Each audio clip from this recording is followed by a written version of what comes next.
Muy buenas tardes, bienvenidas y bienvenidos a este tercer día del festival, segundo festival de libros de San Andrés Cholula, agradeciendo el apoyo de la Secretaría de Arte y Cultura y a nombre de Secretaría de Arte y Cultura de San Andrés Cholula les agradecemos su presencia. Vamos a empezar con nuestra presentación del día de hoy, un conversatorio con estas grandes figuras de la literatura hispanoamericana actual, hablando de un tema un poquito, se podría decir, muy interesante, muy extraño. Vamos a abordar Latinoamérica desde el territorio de lo extraño. Procedo a presentar a nuestros distinguidos invitados, presentando a Mariana Enríquez desde Argentina. Mariana, buenas tardes. ¿Qué tal? ¿Qué tal? ¿Cómo están? Buenas tardes. Un gusto estar aquí en el conversatorio con todos ustedes. Un gusto, Mariana. Y Bernardo Esquinca, nuestro siguiente invitado. Bernardo. Hola, hola, ¿qué tal? Saludos. Muy buenas tardes, tengan todos y todas. Paso a leer rápidamente sus semblanzas para nuestros espectadores. Mariana nació en Buenos Aires en 1973, es periodista y subeditora del suplemento Radar del diario Página Diagonal 12 y docente. Ha escrito las novelas Bajar es lo peor, Cómo desaparecer completamente, Esto es el mar, y su última novela, Nuestra parte de noche, ganadora del Premio Herralde de Novela, junto con los volúmenes de cuentos Los peligros de fumar en la cama y Las cosas que perdimos en el fuego, la semblanza biográfica de Silvina Ocampo, la hermana menor, un retrato de Silvina Ocampo, y el libro de crónicas Alguien camina sobre tu tumba. Procedo también a presentar a Bernardo, es de Guadalajara, en el año 1932 nació, escritor, maestro de talleres, un gran placer haber sido alumno de él ya, ha sido lector del género de terror y policíaco, los cuales son una mezcla muy importante dentro de su narrativa, y ha escrito las novelas Belleza Roja y Los Escritores Invisibles, la saga Casasola, que inicia con La Octava Plaga, Toda la Sangre, Carne de Ataúd y por último Inframundo, y la última novela que escribió fue Las Increíbles Aventuras del asombroso Edgar Allan Poe. En su parte cuentística ha trabajado la trilogía de terror, que es Los Niños de Paja, Demonia y Mar Negro, y el último volumen, que es El Libro de los Dioses. Ha antologado junto con Vicente Quirarte el volumen de Ciudad Fantasma, relato fantástico de la Ciudad de México del siglo XIX al siglo XXI, y cuenta con su libro de ensayos Carretera Perdida. Pues bueno, vamos a entrar directamente a esta parte de nuestro conversatorio, Mariana, Bernardo. Vamos a hablar ahorita de esta parte muy extraña dentro de las literaturas, todo este constructo que se aborda muy bien en la obra de ambos y que hemos visto pues muy presente los que hemos seguido su trabajo desde pues, hace mucho tiempo, y vemos esta parte de esta construcción de ciertos elementos que nos empiezan a aterrorizar, nos empiezan a cuestionar y que nos empiezan también a mover un poco respecto a qué es lo que estamos viviendo. Y la primera parte que les quiero como que podemos para abrir este diálogo es, para ustedes, ¿lo extraño es más que nada dentro de sus literaturas un recurso o lo consideran ya algo habitual dentro de sus narrativas? ¿Quién empieza? Mariana, por favor. No, es totalmente normal lo extraño para mí en mi narrativa. Es peculiar decir, obviamente, que lo extraño es lo normal, pero yo creo en realidad que la realidad es bastante extraña, digamos, y que a veces siento que hago más realismo que los realistas en muchísimas circunstancias. Que mi mundo raro se parece más a la realidad que el realismo, sobre todo cuando es un realismo un poco lacónico, ¿no? A veces yo leo ciertas narrativas y me pregunto, ¿dónde vive esta gente, no? O sea, ¿qué vidas apacibles tienen? Y controladas, ¿no? Como yo noto cierta falta de coherencia, control y previsión en lo que va a ocurrir, digamos, en general. Creo que esta época que estamos viviendo es excepcionalmente ejemplar en ese sentido, ¿no? O sea, pero bueno, esto es como un mal momento que nuestra generación, bueno, cuando digo nuestra generación no digo los de 40 y pico como Bernardo y yo, sino que quiero decir toda la gente que está viva en este momento, tiene que atravesar como otras han atravesado otras cosas terribles. Quiero decir, tampoco me gusta ponerme demasiado dramática, pero sí quiero decir, digamos, que es una demostración de cómo la realidad se rasga de un día para el otro, y yo eso encuentro que en realidad es más bien un estado de cosas que una excepcionalidad. Eso por un lado. Y además, en mi narrativa, ya hablando exclusivamente de literatura, yo encuentro que lo extraño siempre estuvo incorporado, incluso cuando escribo periodismo, o sea, no ficción, o cuando sobre todo al principio, en mis primeras novelas, que son novelas realistas, ya eran novelas que tenían ciertas excentricidades, los personajes. Mi primera novela en realidad fue leída como una novela de realismo sucio, y para mí era una novela de Clive Barker, pero bueno, son los malentendidos ¿no? de las lecturas de los otros, y la poca experiencia de uno como escritor para poder dar cuenta realmente de lo que estaba tratando de contar.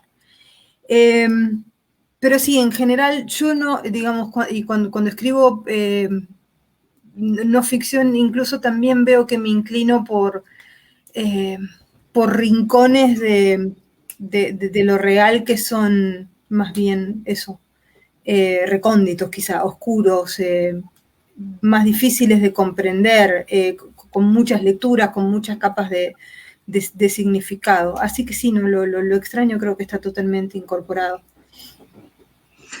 Me pasa muy, muy similar a lo que le ocurre a Mariana, ¿no? Para mí lo extraño es casi costumbrismo, ¿no? Tanto en mi vida cotidiana como en mis lecturas y digo, mi vida es bastante ordinaria, pero sí, yo soy una persona con muchas manías, ¿no? Los amigos que han venido a mi casa cuando se podía, de pronto ven mi computadora con un post-it pegado en la esquina inferior izquierda, y todos me dicen, ¿qué hace un post-it pegado ahí? Porque cuando estoy escribiendo una novela no puedo ver cuántas páginas llevo porque me obsesiona, me distrae. Entonces tengo este tipo de manías extrañas. Soy muy supersticioso, yo no paso por debajo de una escalera, y después me pongo más en riesgo porque me bajo de la calle y pasan los coches, ¿no? Entonces, pero así funciona mi mente, no puede funcionar de otra manera. Entonces, para mí lo extraño es una cosa muy incorporada en mi vida desde que era pequeño, ¿no? Y Ballard, J.G. Ballard, este escritor inglés, que sé que a Mariana también le gusta, él decía que no nos gusta pensarlo, pero lo extraño se encuentra siempre muy cerca de nosotros, ¿no? Entonces, creo que hay gente que, digamos, es válido, y Mariana ya se refirió a ellos, que esta gente que vive como en cierta cosa muy, muy cómoda, donde parece ser todo, que no pasa nada, es una decisión, pero estamos los que tenemos como este radar, ¿no? Esta manera de detectar todo lo extraño, Mariana, por supuesto, yo también, y entonces sabemos ver esas cosas, y no solo verlas, sino que necesitamos resaltarlas, porque alguien tiene que hablar de ellas, ¿no?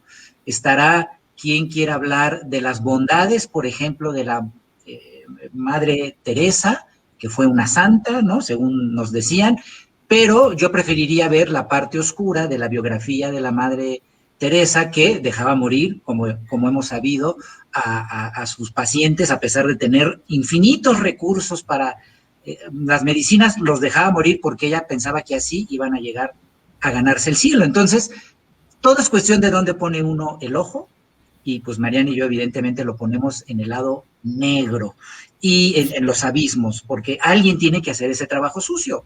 Hay quienes quieren hablar del lado luminoso, fantástico, pero ese lado luminoso no está completo sin la parte de oscuridad. Y en mi literatura, pues siempre ha sido así también. La parte no es un recurso, no podría escribir de otra cosa, ¿no?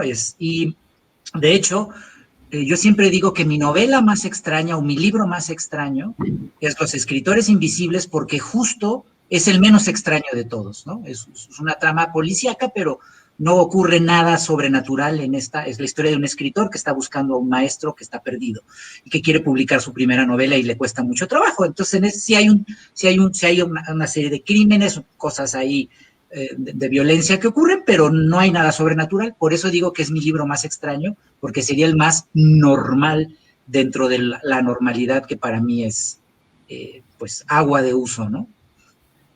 Sí, porque analizando, o ya también como lectores de la narrativa de ambos, vamos viendo cómo ustedes nos tejen en sí al principio de, ya sean sus relatos o sus novelas, nos van tejiendo un entramado real que es bastante complejo, que de por sí también es bastante aterrador, porque sí, ustedes tienen esta característica de enunciar lo terrorífico dentro de un ámbito normal, y de repente llega se podría decir como en la comedia, un punchline, o una parte donde ustedes insertan inmediatamente algo que nos mueve mucho más el tapete y nos hace querer seguir leyendo y seguir leyendo y seguir leyendo. Y entonces vamos viendo cómo ustedes parten desde esta realidad que, como bien dijo Mariana ahorita, es muy extraña, más ahorita, ¿no?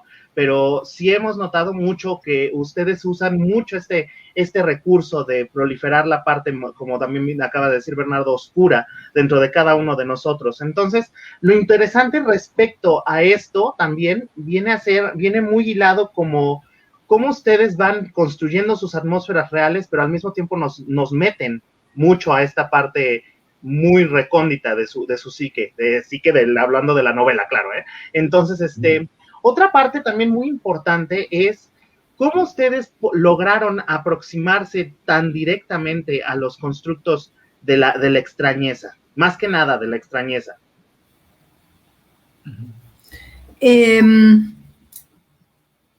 Lo que pasa es que es un poco lo que decía Bernardo recién. Yo no siento que la extrañeza sea tan extraña. O sea, yo siempre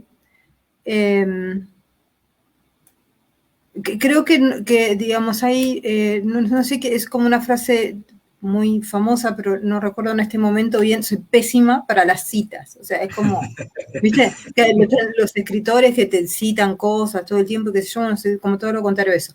Pero hay una cita famosa que es que dice, de cerca nadie es normal.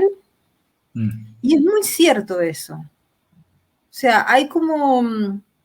La extrañeza es inherente a la existencia. O sea, todas las personas tienen una... todas las personas y todas las realidades tienen su extrañeza. De eso está compuesto, me parece, el ser uno mismo, el ser persona, digamos, ¿no? Y por ende la realidad y la sociedad que se construye.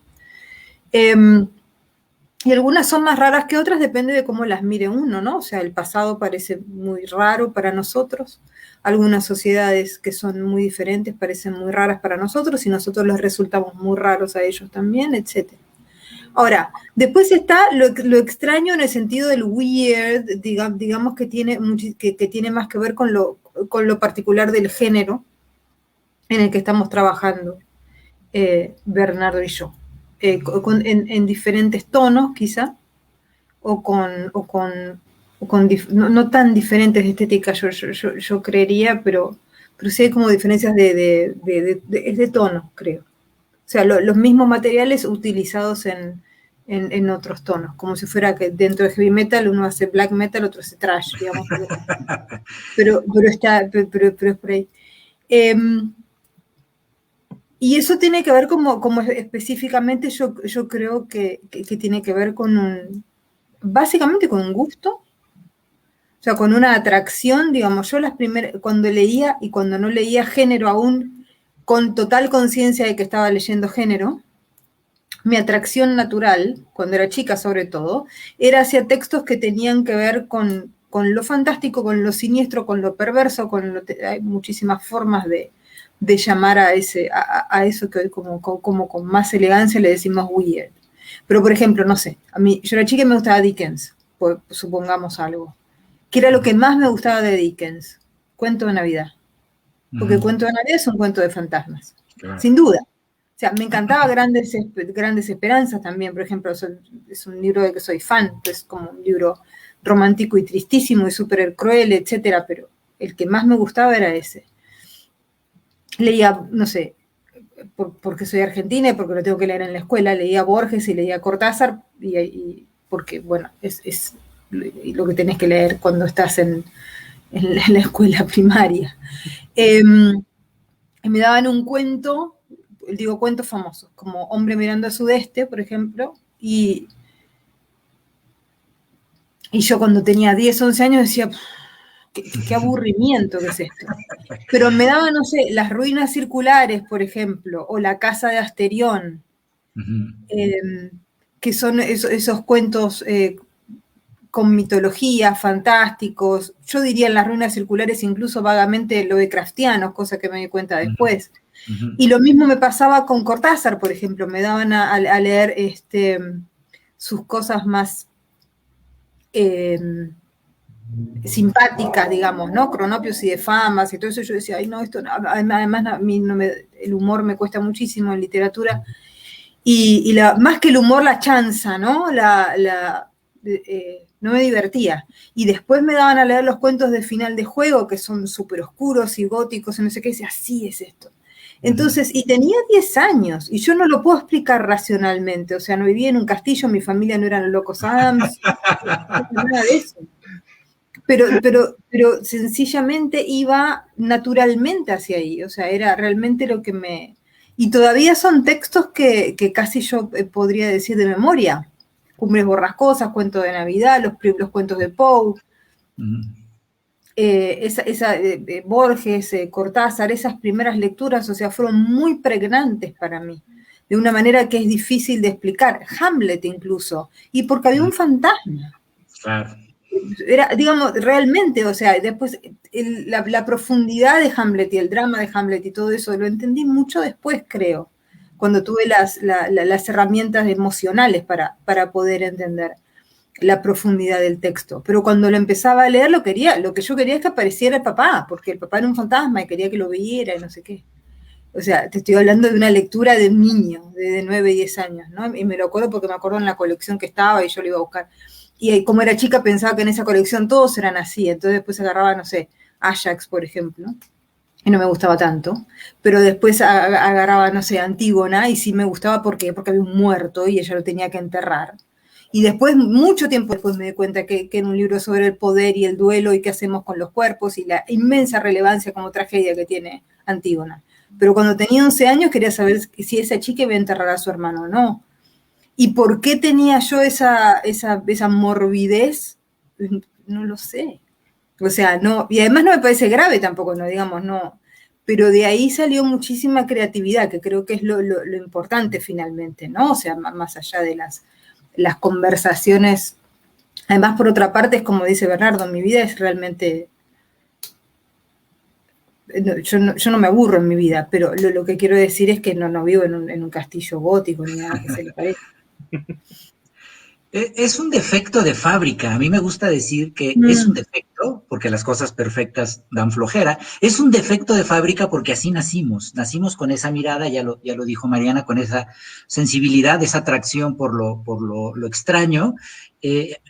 Ahora que Mariana hablaba de Borges, a mí justo los cuentos más clásicos de Borges, que todo el mundo alaba mucho, no es lo que más me gusta de Borges. Me gusta mucho, por ejemplo, There Are More Things, que así se llama en inglés, que es un cuento que está dedicado a Lovecraft y que es totalmente Lovecraftiano y es un cuento sumamente perturbador, donde hay un ser ahí extraño que al final Borges muy sabiamente no lo describe del todo porque el protagonista tiene esta epifanía al final que lo encuentra este ser extraño y no sabemos qué es y es sumamente perturbador. Y lo mismo me pasa con los cuentos de Cortázar. Recuerdo uno sobre el metro, no sé en qué libro vendrá, pero es alguien que está viajando en el metro y se da cuenta que en el metro vive como una secta de personas rarísima que vive en el metro todo el tiempo y son los mismos rostros. Es un cuento sumamente perturbador y no es de los cuentos más clásicos como El perseguidor, ¿no? De Cortázar. Entonces, pues es lo que uno trae con lo que se conecta, ¿no? Con lo que le hace guiños, ¿no? También pienso en lo que decía David Lynch, ¿no? David Lynch en una entrevista hablaba de una lámpara, ¿no? Entonces, si uno ve una lámpara, puede ser una lámpara muy bonita que por fuera es eso, tiene una pantalla y tiene una, ¿no? Una base, pero dice, ¿qué pasa si la rompes? ¿Qué hay dentro? Está llena de cables retorcidos, ¿no? Es lo que decía Mariana sobre que toda la gente de cerca, pues ya no está normal, ¿no? Si a todos nos filmaran una cámara oculta en nuestra intimidad, cuando creemos que nadie nos está viendo, seguramente todos pareceríamos unos lunáticos, o hablamos solos, o de tú a saber qué cosas podemos hacer, que claro, cuando salimos afuera podemos, hay una normalidad en la que tenemos que encajar y entonces nos comportamos, ¿no? Pero ciertamente dentro de esa lámpara rota están los cables retorcidos, que eso es lo que David Lynch le gusta contar y hablar en todas sus películas, lo que está debajo de la aparente normalidad, lo que subyace. No hay que olvidar, por ejemplo, con el tema de los asesinos seriales, del cual Mariana sabe muchísimo, acaba de dar un curso espectacular sobre eso, pero acuérdense de, por ejemplo, Ted Bundy, ¿no? Que fue un asesino despiadado, mordía a sus víctimas, era brutal, y era guapo, se defendió él solo, las chicas iban a verlo al juicio, todos los vecinos declararon, es tan buena persona, era tan lindo, me ayudaba con las bolsas del súper. Todos los vecinos de los asesinos seriales, si ven los documentales, todos dicen, parecía tan buena persona. Entonces, claro, detrás de esa aparente normalidad, por supuesto, están los monstruos, ¿no? Entonces, solo que algunos, pues, parecemos un poco más raros porque escribimos de eso, pero la gran mayoría se hace guaje, como decimos acá en México, se hace menso y esconde sus anormalidades. Pero bueno, por eso hay que escribir de ellas. Si tienen un buen vecino, los que nos escuchan, huyan de él, porque seguro tiene cadáver en el armario guardado. Y literal, puede tener un cadáver literal en el armario y nosotros ni en cuenta, ¿verdad? Esto es una parte muy interesante que han mencionado ambos. Esta denominación del elemento ya weird, pero partiendo desde más que nada lo clásico, ¿no? O sea, hemos visto un avance desde lo fantástico, y ya bien Mariana nos lo dijo, el hablarle, pues, clásicamente ya decirle el elemento weird, ¿no? Entonces, irnos centrando también en esta parte. Ahora, aquí sí también me gustaría mucho preguntarles, ¿cómo ven esta proliferación de lo weird, más que nada, en Latinoamérica? Estamos frente a una vasta producción y muy buena producción de la narrativa de lo extraño, que va creciendo y creciendo y creciendo, y que de verdad en muchos ámbitos, aún incluido el académico, no toman muy en cuenta que es lo que está empezando a crecer, y todavía no quieren como que abrirse mucho a esta parte del análisis o del hecho de poder ver la narrativa de lo extraño ya como una parte ya consumada. Me acuerdo mucho cuando nos dices, Bernardo, que lo fantástico es un árbol y ya todas las ramas van entrando, ¿no? Las diferentes aproximaciones. Y Andrea Chapela nos lo dice también como un paraguas. Entonces vamos viendo cómo van creciendo todas estas ramificaciones hacia puntos más raros. Y sí me gustaría escuchar su opinión respecto a esta proliferación, que es una proliferación, a mi parecer, excelente, porque estamos ante la creación de una literatura ya que rebasa los límites de lo que antes considerábamos analizable y demás. ¿Cómo ven? A mí que ingrese a la academia y eso, y que los académicos le den importancia, ¿no? Es una cosa que no me preocupa demasiado. Ya va a pasar o no se rendirán a la evidencia o no. Y yo creo que sí, empieza a pasar. Lo que pasa es que son demasiados años de un canon. Y cuando uno tiene, yo hace mucho que no estoy en el mundo académico, pero todos sabemos que el mundo académico tiene sus reglas, tiene sus cánones, tiene sus profesores, tiene sus sistemas de poder, de ascenso y que esto que lo otro, y si se están haciendo monografías sobre realismo, monografías, digo yo, tesis sobre el realismo, bueno, se va a tardar. No me preocupa. Me parece que la academia, como suele parecer pasar con ciertas cosas, está un poco atrasada. Así es.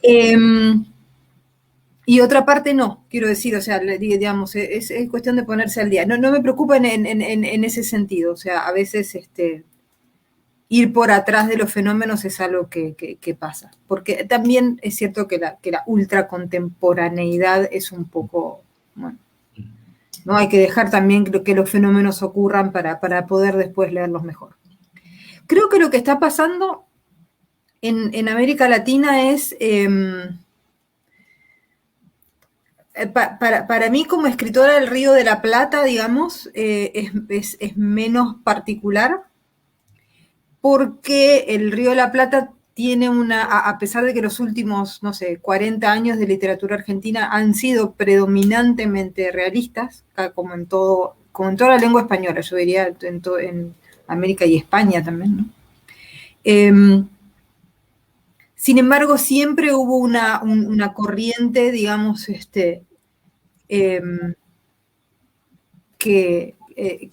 digamos que por supuesto tiene que ver con Borges y Cortázar, pero yo le extendería hasta la poesía, le extendería hasta Alejandra Pizarnik, o sea, le extendería en muchos, digamos, en muchas ramas de una escritura más cercana a lo fantástico que otros países, digamos, ¿no? Donde es un poco más recóndito, a lo mejor. Pero sí es evidente, digamos, que hay una generación que yo diría que es la generación de los escritores que tienen de 50 años y menos, que crecieron, es mi opinión, ¿no? Que crecieron con otras influencias, con otras lecturas y en otro mundo literario en general. O sea, que ya crecieron con el cómic, con los fanzines, hablando de literatura sin pompa y sin una cuestión de bronce.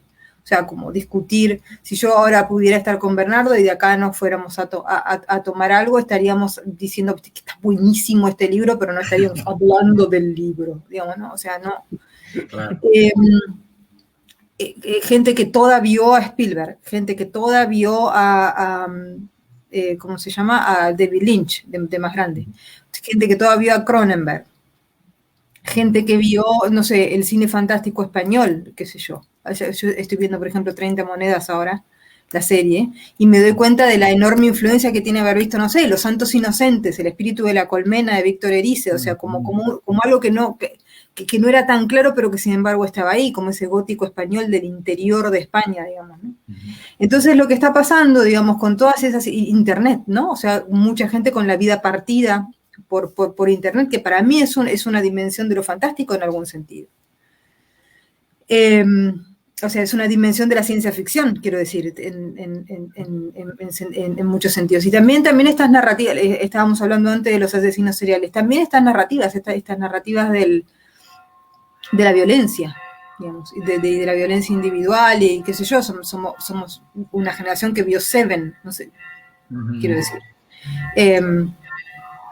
Y una generación que se horrorizó que fue contemporánea a los crímenes de Richard Ramírez, por ejemplo, que fue a finales de los 70, o sea, estaba Madonna y estaba Richard Ramírez, digamos, o sea, pasaba, era así. Entonces, y esto coincide, digamos, con un momento de globalización cultural muy, muy, muy clara, digamos, ¿no? Y agrego a esto también el cine de fantasma japonés, o sea, no estoy hablando solamente de cuestiones gringas. Por eso también puse lo del cine fantástico español, etc. Y lo que empieza a pasar es que, bueno, Latinoamérica toma también eso. Y los escritores que crecieron en eso, y vos los ves, además que son todos tan diferentes. Están los escritores de la crueldad, tipo, no sé, Mónica Ojeda, o Liliana Blum, o Fernanda Melchor, por ejemplo, que Paradise, la última novela, es como una novela de invasión a una casa, es como ultraviolencia en ese sentido, se lee como una película de acción, terror, con un lenguaje extraordinario, ¿no? O sea, con un lenguaje hiperliterario, a pesar de la terminología que usa, que es muy oral. No sé, María Fernanda Ampuero también en Ecuador, que están también cuentos crueles que mezclan un poco su interés por la violencia contra las mujeres con cuestiones muy propias también ecuatorianas y con un tratamiento de la violencia muy, muy desprejuiciado. Maximiliano Barrientos, ahora, por ejemplo, tuve la suerte de que me pasara, es boliviano, de que me pasara su última novela, y su última novela es como Mad Max y Ballard más Cronenberg, es una locura total, y es fabulosa. No sé, ¿dónde salió esto? Bueno, salió de eso, de que vio Mad Max y Ballard y le estalló y todo eso lo puso con black metal en Bolivia. ¿Y por qué no? Si es donde vive y es lo que, digamos, sus influencias. Brasil incluso, Alejandro Yergeneski escribiendo acerca de sectas, que es fantástico. México tantísimos, Bernardo, pero hay un montón más también, empieza a ver como una germinación, empiezas a notar. La ciencia ficción cubana, Liliana, que siempre fue muy fuerte, pero está en un gran momento, Liliana Colanzi también en Bolivia, en Argentina Samantha Schweblin, yo, Agustina Basterrica, que escribió una novela tremenda que se llama Cadáveres Exquisitos, que es como una especie de distopía de terror vegana, no sé. O sea, sí. Quiero decir, todas estas influencias y también los estilos de vida, quiero decir, empiezan a aparecer en la literatura, sumado esto a un desprejuicio en el sentido de la necesidad de que te legitimen académicamente. Por eso empecé a decir, no me preocupa mucho la academia. Me parece que también toda esta generación de escritores no están muy preocupados por la legitimación de la academia, para nada. Incluso escritores que son más anfibios, tipo Pedro Mayral, por ejemplo. Pedro Mayral es un escritor eminentemente realista, pero que en el medio te mete una novela que es tipo El año del desierto, que es una distopía a la Orlando en Argentina, una cosa rarísima. Y con total desprejuicio después va y escribe El Uruguaya, que es una novela sobre él yendo a buscar dinero al Uruguay y enamorándose de una chica. Quiero decir, también hay un desprejuicio en ese sentido, o sea, no como un desprejuicio también a la inversa, que también está bueno decir, bueno, yo no tengo problema en decir que soy una escritora de terror porque me parece que está bueno y no me parece un género menor, pero no soy solo eso. O sea, dejo que me digan que soy una escritora de terror porque me parece totalmente de mala educación estar todo el tiempo diciendo, no, pero además escribo realismo, no, pero además escribo periodismo, o sea, me parece mal. Pero quiero decir, a todos nos pasa lo mismo, ninguno tiene ningún tipo ninguno siente que debe madurar de lo fantástico hacia un género que tenga que ver con lo adulto. Todos sabemos que estos son nuestros géneros adultos, esta es la literatura que estamos escribiendo. Entonces me parece que pasa eso, que hay una maduración literaria de una generación que creció totalmente con otras influencias y que tomó esas influencias de una manera y las incorporó a su gusto, a su vida, a su literatura, y lo que está surgiendo eso, y por supuesto lo que pasa cuando es una cuestión que pasa en toda la lengua del continente y también pasa en España, es que hay muchísimo entusiasmo. O sea, nos leemos entre nosotros, nos gustamos, compartimos, qué sé yo, y eso es un buen momento en ese sentido. Incluso cuando lees algo que no te gusta, pero estás a la expectativa. Yo hacía mucho tiempo que no leía, que no esperaba una novela de un contemporáneo, digamos. Y hay novelas de contemporáneos que yo espero. Yo quiero leer lo próximo de Mónica Ojeda, quiero leer lo próximo de Bernardo, quiero leer lo próximo de Fernanda Melchor. Lo quiero leer de verdad, tanto como si apareciera un nuevo libro que escribió Rimbaud en África. Y eso es súper interesante y estimulante como escritor también. Yo agregaría que además de todo esto que ya dijo muy puntualmente Mariana, la realidad, entre comillas, de nuestro continente, ¿no? De América Latina, es tan peculiar que el realismo ya no alcanza para abordar lo que nos está pasando, ¿sí? Sí. Lo que está pasando en México, bueno, pues para no ir más lejos, y la violencia del crimen organizado, etcétera, que ya nos ha rebasado de una manera absolutamente escalofriante, o sea, digamos, sí creó un género literario reciente que es la narconovela, pero la narconovela ya no alcanza para decirnos qué es esto que está pasando, y así con cada país. La misma dictadura que fue definitoria en Argentina, abordarla ya no alcanza desde la realidad, desde los historiadores, y por eso Mariana hizo esta novela que es Nuestra parte de noche, para hablar de la dictadura y de muchas otras cosas en Argentina, pero también desde el punto de vista sobrenatural. Mónica Ojeda, Mariana ya dijo varios de los nombres importantes, ¿no? Pero Mónica Ojeda, hablando de pedofilia, de abuso infantil, no alcanza nada más la realidad, y por eso hace una novela como Nefando que se dispara hacia muchísimos sentidos, ¿no? Solo para hablar de algunos ejemplos, ¿no? Entonces, justamente, ante esta realidad tan extraña, tan brutal, tan literal, tan violenta y tan vulgar que nos rebasa, el ángulo de lo sobrenatural, del terror, los recursos de este género, nos ayuda a encontrar esas miradas que nos faltan para intentar entender este presente tan convulso que estamos viviendo, ¿no? Yo agregaría también a los nombres que todos los que dijo Mariana son escritores y escritoras que he leído, que admiro mucho. Yo agregaría, quizá es un poco extraño porque ella nació en Estados Unidos, Carmen María Machado, pero es de ascendencia cubana. Y es extraordinaria, yo creo que está muy ligada a todos estos nombres que Mariana mencionó. Yo sí, aunque no es de América Latina, tiene sus raíces, y Su cuerpo y otras fiestas, que se consigue traducido, es un libro de cuentos espectacular y que justamente tiene que ver con toda esta extrañeza, pero sobre todo con una cuestión corporal muy fuerte y la identidad y el horror a través del cuerpo y la sexualidad. O sea, yo no había leído un libro, digamos, debe haber otros, pero yo no había leído un libro tan weird, tan de terror, tan sexual, ¿no? Y a la vez tan perturbador, ¿no? Entonces, yo sumaría estos nombres a Carmen María Machado, que además, pues su nombre la delata, ¿no? O sea, no, ahí están sus raíces. Sí, es muy interesante esta parte que están enunciando ambos sobre cómo ya esta realidad nos ha sobrepasado de una forma pues muy, muy, muy difícil. Y sí, por ejemplo, Mariana, al empezar a leer nuestra parte de noche, sí te das cuenta de esta presencia del ámbito histórico, del ámbito político, pero lo vas encaminando mucho también a esta parte de la extrañeza, de lo sobrenatural. Y por ejemplo, contigo, Bernardo, fíjate, la cosa es muy interesante también. Cuando uno lee Toda la sangre, reconectas muchísimo con el pasado prehispánico. Bueno, eso me pasó a mí.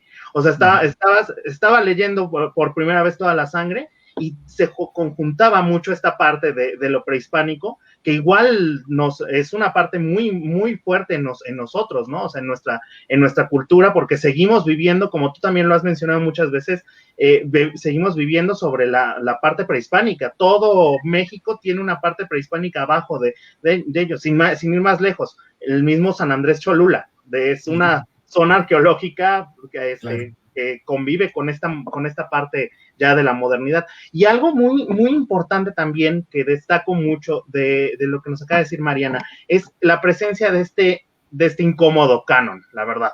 Porque sí, dentro del ámbito académico sí habemos muchos que sí no nos gusta seguir estando reñidos hacia estas figuras canónicas, seguir estudiándolos en la misma, se podría decir, tonalidad, pero sí queremos darle un vuelco así muy, muy importante, que por ejemplo, me atrevo a mencionar a Viviana Camacho, por ejemplo, claro, también en una de estas nuevas, se podría decir, voces de esto. Y también, por ejemplo, algo que me gusta mucho es la recuperación o la resignificación, en este caso, de obras, que por ejemplo tenemos con Bernardo, Guadalupe Dueñas, Inés Arredondo, Amparo Dávila, todas estas grandes autoras que han sido igual entre que solamente se les ha leído una vez, y como por ejemplo dice Mariana, que los lees en el ámbito escolar, que sí se nos ponen en el ámbito escolar, pero luego las acaba uno olvidando si no te llegó a impactar de alguna manera.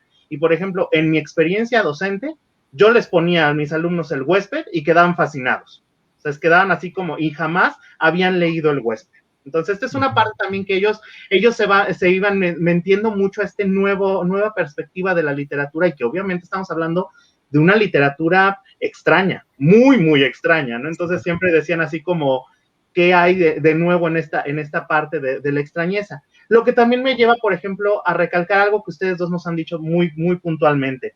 Somos, Latinoamérica, un territorio prolífico para lo extraño. O sea, salimos a la calle y vivimos o algún fenómeno extraño. Ahorita, por ejemplo, no podemos salir, entonces ahí está otro fenómeno más extraño. Lo que también me lleva, por ejemplo, hemos hablado de muchos tópicos como la violencia, el suceso histórico o la misma historia, así, el sincretismo, por ejemplo, la naturaleza. Todos estos elementos los recuerdo también porque, Mariana, tú nos dijiste una vez en una plática que la escritura latinoamericana tiene un proceso de mestizaje, de cultura, de violencia y de superstición y de diversidad. Me quedé mucho con esa parte. ¿Qué nos podrían comentar respecto a esta diversidad que tenemos en la parte de la literatura? ¿Cómo vamos agarrando tema tras tema tras tema y lo podemos seguir aunando a esta literatura de lo extraño?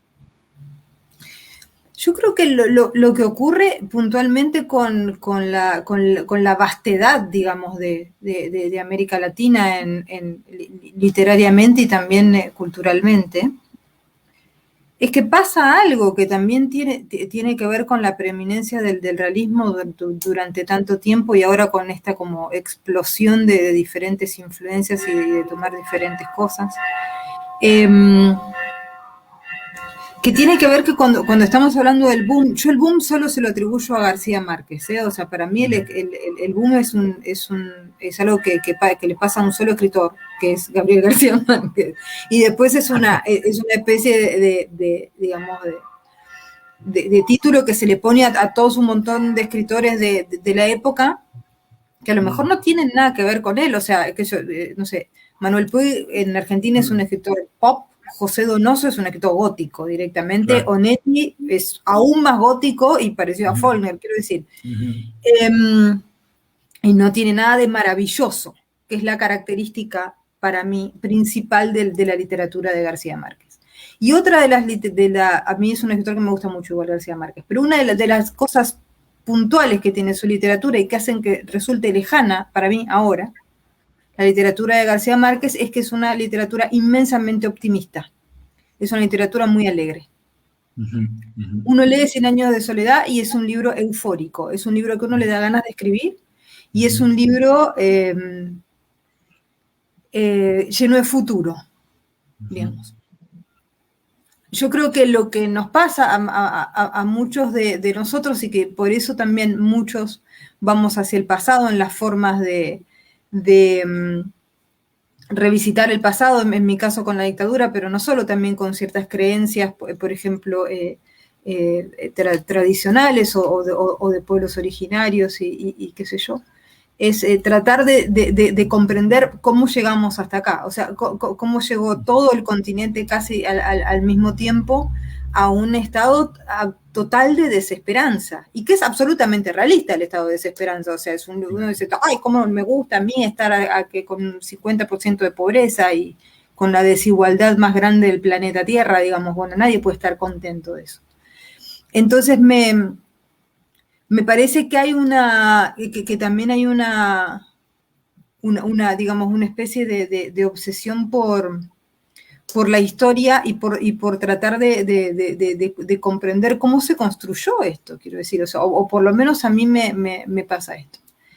Y lo que pasa en cuanto a la diversidad también, me parece que las literaturas, sobre todo hablo de lo que más conozco, que es la literatura del Cono Sur, digamos, ¿no? O sea, bien de chilena, uruguaya, argentina, boliviana, peruana en algún punto.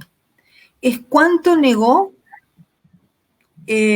su propia, las propias creencias y cuánto poco incorporó las creencias de sus pueblos originarios. Es bastante alucinante, porque es muy diferente, por ejemplo, a lo que pasó en la construcción del fantástico y de los géneros de la imaginación, por decirlo de alguna manera, en Europa, que es como todo lo contrario. O sea, yo siempre doy el mismo ejemplo, pero es muy claro. El vampiro es un bicho de la superstición de Europa del Este. Y eso se incorporó a la literatura. ¿Se incorporó a la literatura? ¿Fue de una manera menor? Sí, fue de una manera menor, no importa, se incorporó, quiero decir, entró ahí, después tuvo tuvo a Le Fanu, tuvo a Stoker, después tuvo a Richard Matheson, después fue, digamos, A nosotros no nos pasó eso. Yo la primera vez que leí, por ejemplo, sobre la brujería de Chiloé, que es como un conjunto de mitos de la isla de Chiloé en Chile, fue en un libro de Bruce Chatwin, que es un viajero y periodista británico, o sea, que se llama En Patagonia, el libro. Y después encontré a uno de los seres, uno solo, de toda esta mitología que es absolutamente fabulosa, en un libro de Donoso, El océano pájaro de la noche, el que está el Imbunche. Y es muy particular, porque de lo que se trata, digamos, la brujería, y con esto medio lo termino, la brujería es un mito que concibe a un grupo de brujos, o sea, como una especie de secta que controla, para hacer el mal, están hechos, digamos,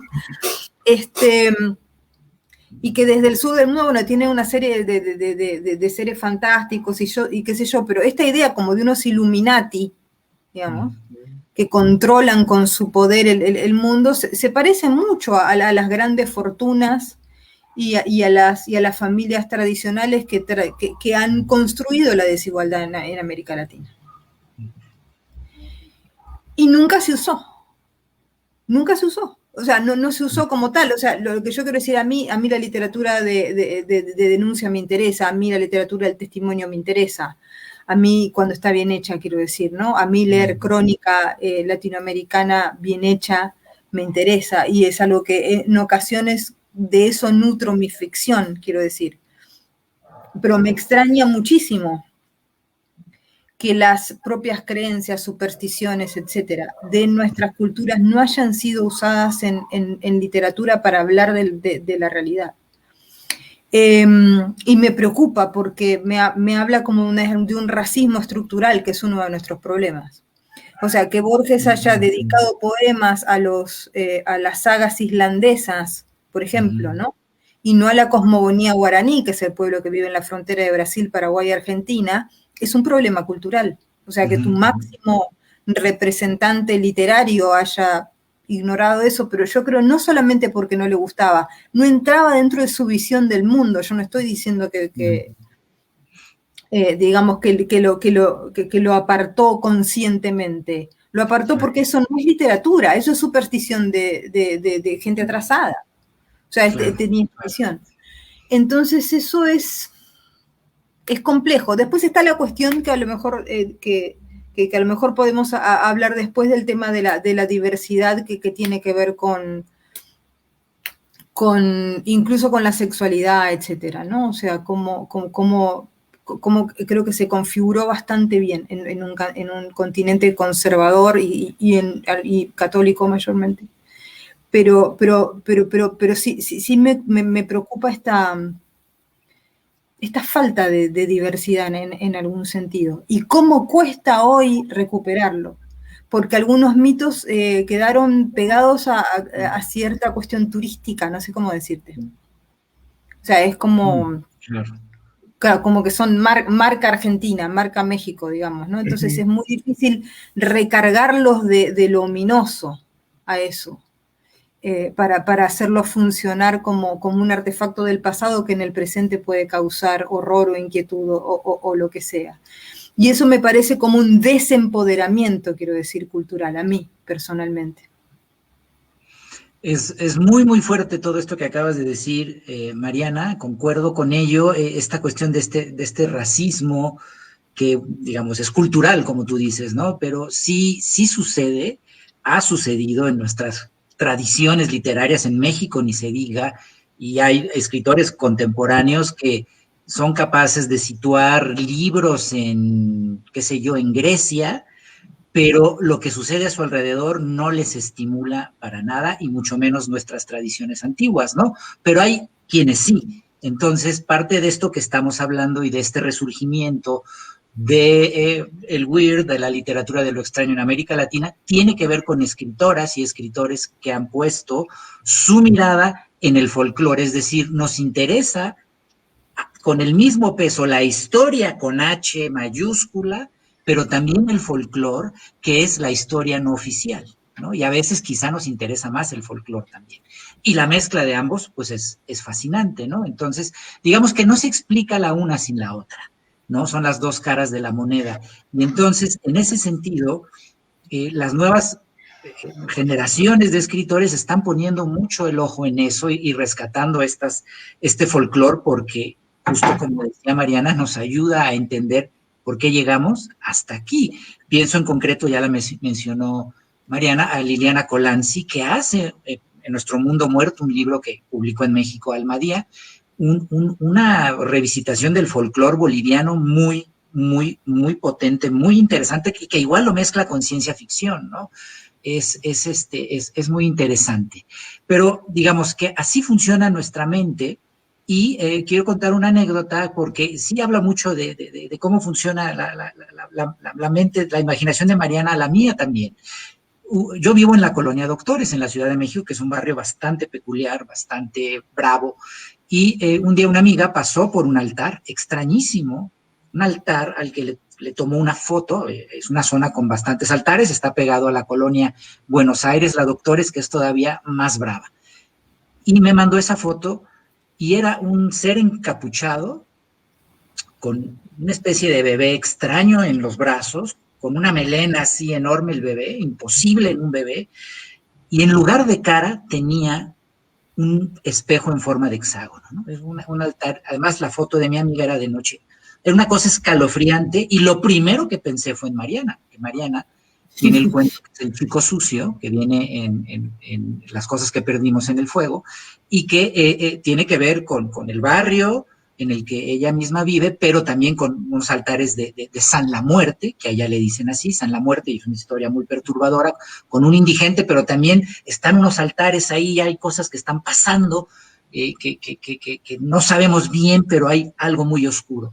Y entonces, no en la noche, pero sí al día siguiente, le mandé a Mariana la foto y me dijo, Dios mío, Bernardo, ¿qué es esto? ¿No? Entonces, obviamente, son cosas que nos interesan, porque son cosas que nos rodean, y Mariana se fija en los altares que rodean a su barrio, y yo también, que por cierto, con esa foto y con ese altar, acabo de escribir una novela corta situada en la Doctores, que tiene que ver con todo esto. Entonces, pues así funciona nuestra cabeza. No podemos extraernos de nuestro contexto porque justamente es lo que más nos llama la atención.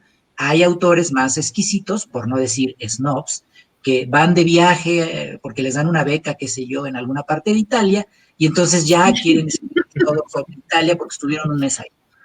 Está bien, o sea, es decir, cada quien sus estrategias, pero pues a autores como Mariana, como Liliana Colanzi, como por supuesto Mónica Ojeda y todos los que ya mencionamos, como yo, nos llama poderosamente la atención, sí la historia, sí nuestra realidad, pero también el folclore, porque el folclore, y en un país como México, por supuesto que no se puede explicar la historia oficial sin el folclore, sin las leyendas, sin todos los sucedidos, ¿no? Que los cronistas de la Nueva España, ¿no? O sea, lo primero que oyó Cortés y sus soldados cuando llegaron aquí eran historias de fantasmas, fue lo primero que escucharon.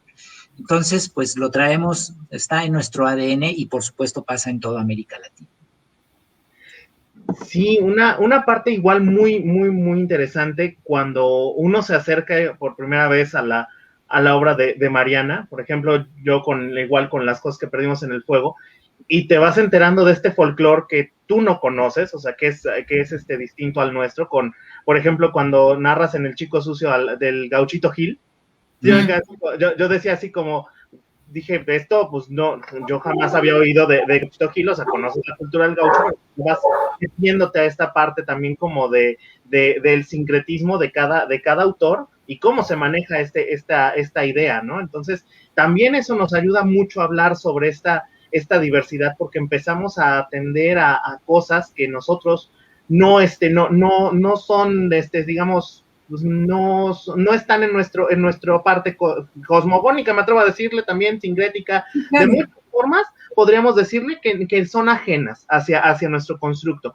Entonces ahí sí, por ejemplo, igual cada vez que nosotros recomendábamos Las Cosas que Perdimos en el Fuego, sí decíamos que iba a conocer otro aspecto, completamente otro aspecto de la parte de la literatura. Y yo sentí que se reforzaba igual, por ejemplo, cuando leemos La Virgen de la Tosquera. porque ahí sí ahí nos dejas, Mariana, en una intriga sobre qué era, porque si uno se queda así como de, pues el mismo título te dice, la Virgen de la Tosquera, te empieza a imaginar cualquier iconografía, pero pues va avanzando el cuento y te das cuenta de qué está pasando ahí, ¿no?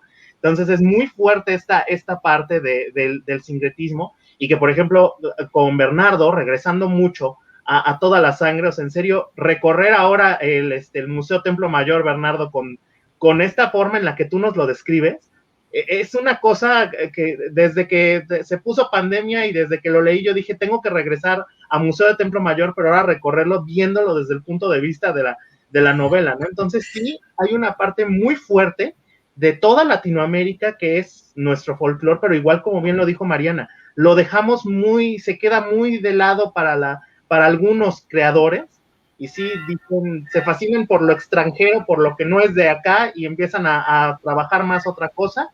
Pero, ¿qué pasa con lo nuestro, no? O sea, conocer cosas como el culto a Gauchito Gil, a San la Muerte, a todas estos constructos que nosotros tenemos, inclusive, Bernardo no me dejará mentir, en México sí, lo prehispánico nos da un abanico amplio, muy fuerte sobre esto, y me acuerdo muy bien también que dentro de la narrativa de ambos, viene esta parte mucho sobre lo que es la recuperación folclórica, me gustaría llamarlo así, ¿no? Porque ustedes van tomando sus elementos de cada parte en la que ustedes van a narrar y nos introducen muy directamente a esto. Ahora sí, retomando la parte de lo diverso, yo sí catalogo su literatura diversa por el hecho que nos están presentando puntos focales muy diferentes. Un cuento de Mariana tiene una focalización muy diferente, aunque lo vuelvas a leer y lo vuelvas a releer y releer y releer, yo siempre le encuentro cosas nuevas. O sea, cada vez que releo algo de Mariana, siempre encuentro cosas nuevas, y lo mismo con Bernardo. Voy viendo diferentes puntos de algo que nos están presentando, y que obviamente lo vamos transmitiendo de otra manera. Digámosle, ahora la literatura oral se convirtió más en la recomendación oral, y siempre nosotros vamos contando cuando nos dicen, como decía Mariana, me encantó este libro, estamos dando nuestra versión del libro, no estamos dando como que una versión, una sinopsis oficial del libro, estamos así de, a mí me gustó esto, por esto, por esto, por esto, entonces vamos construyendo esta parte. Y sí, somos un territorio muy diverso en esta forma, pero que también dentro de nuestra diversidad vamos mermando mucho. Me acuerdo mucho, Mariana, no recuerdo el autor que nos mencionaste, pero es una persona afrodescendiente hablando de Lovecraft. No me acuerdo bien cuál era. Víctor Laval se llama. Ajá. El libro se llama La balada del negro Tom, The Ballad of Black Tom. Lo tradujeron así, La balada del negro Tom, no estoy diciendo nada incorrecto. Pero hay una recuperación en Estados Unidos en este momento de escritores afroamericanos de Lovecraft, muy particular. O sea, ellos como dicen, Lovecraft era racista, Lovecraft le tenía terror al otro y al mestizaje sobre todo, a la falta de pureza. O sea, si uno lee todos sus cuentos, el momento donde la gente se vuelve loca es el momento en que se da cuenta que tiene sangre de esos seres anfibios. Sí. Es lo que no puede soportar. Y si uno lee The Ballad of Black Tom, es una reescritura de Red Hook, creo que es uno de sus textos más racistas, es uno de los textos que él escribió cuando fue a Nueva York y se volvió absolutamente horrorizado por la mezcla de gente que ve ahí. Debemos pensar que Lovecraft vivía como vivía en la familia que vivía, claro, en la época que vivía, digamos. Cosa que no lo justifica, pero sí lo explica, que son dos cosas diferentes. Claro. Digamos, y la cuestión de la diversidad, y con esto quiero ser breve, pero me parece importante. La colonización de América fue muy diferente. Cuando digo muy diferente, quiero decir, tenemos en América Latina tenemos un continente como Brasil, que fue parte de un imperio que no tiene que ver con lo que fue la conquista española. Es diferente. Y eso está, lo que quiero decir, vos nombrabas la Virgen de la Tosquera. Lo que ven ahí es la Pombagira, que es una deidad afro-brasileña, digamos, ¿no? Pero que está muy cerca en Argentina, porque estamos cerca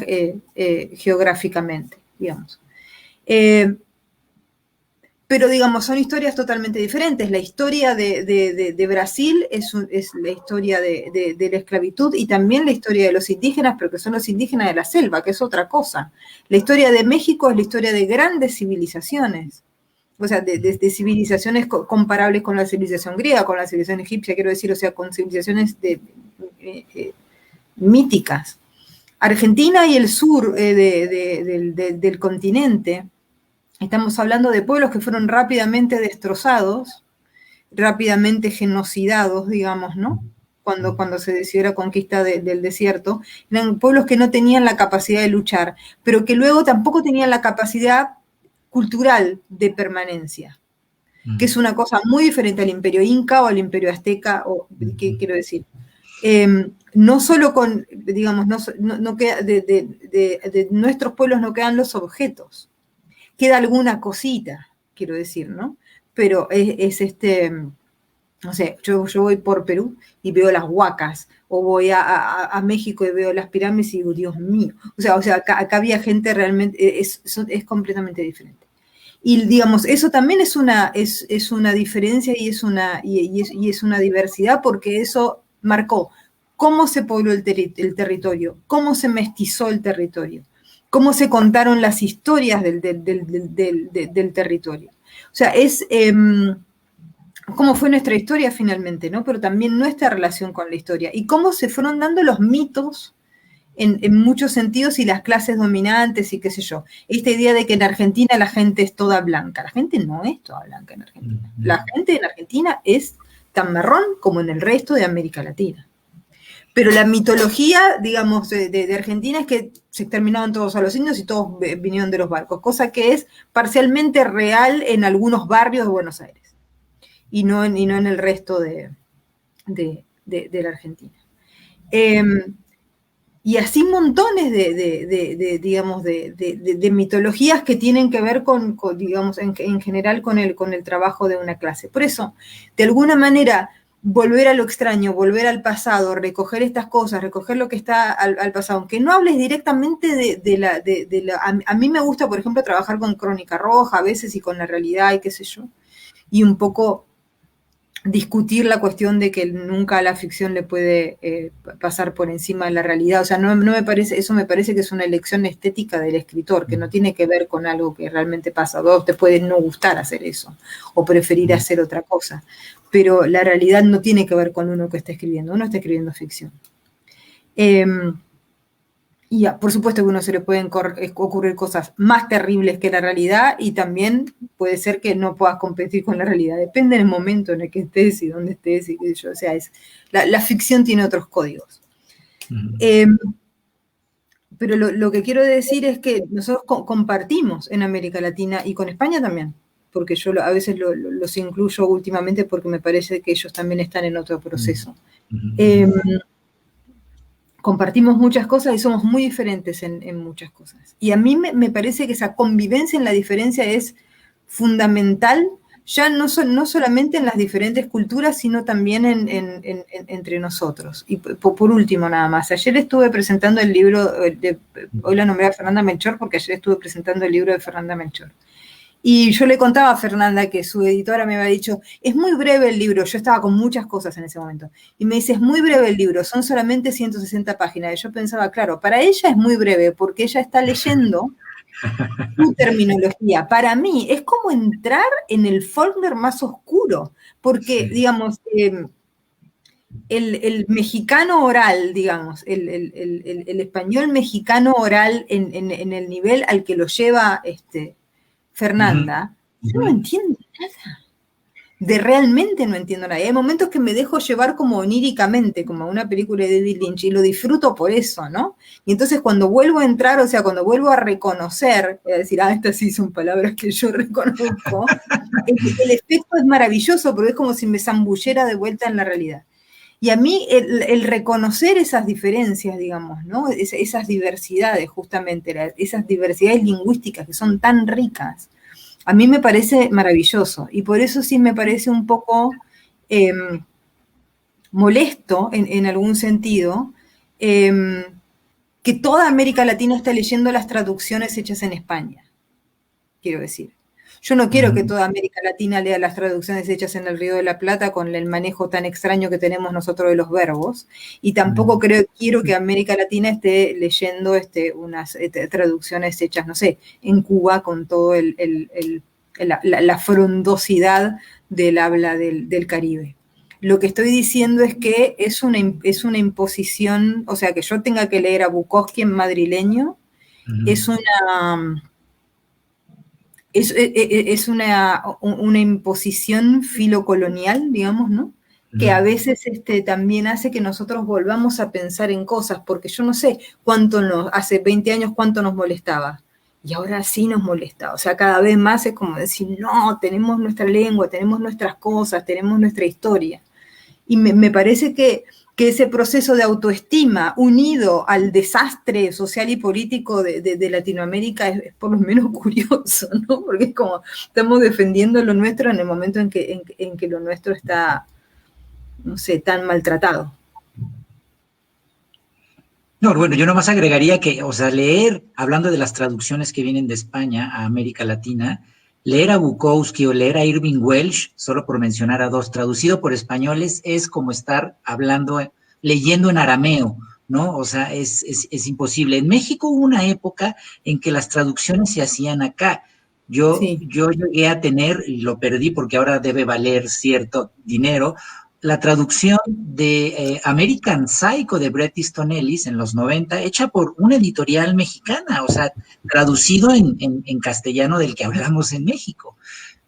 Pero después también, digo, nuestros países perdieron el poder de poder hacer eso, o no quisieron hacerlo, yo no sé, y entonces, bueno, vino esa otra colonización de las transnacionales españolas, que desde mi punto de vista también son las responsables de este mito de que el cuento no vende, porque en España no hay una tradición de cuentistas como sí la hay en América Latina, ¿no? Pero bueno, eso es parte de otro tema, pero sí existió, y seguramente en Argentina también, traducciones antes de que nos llegaran las traducciones de España, que verdaderamente a veces es más hilarante, ¿no? Estás leyendo un melodrama, pero oyes que dicen vacaburra y camello y tortazo y pues te ríes, ¿no?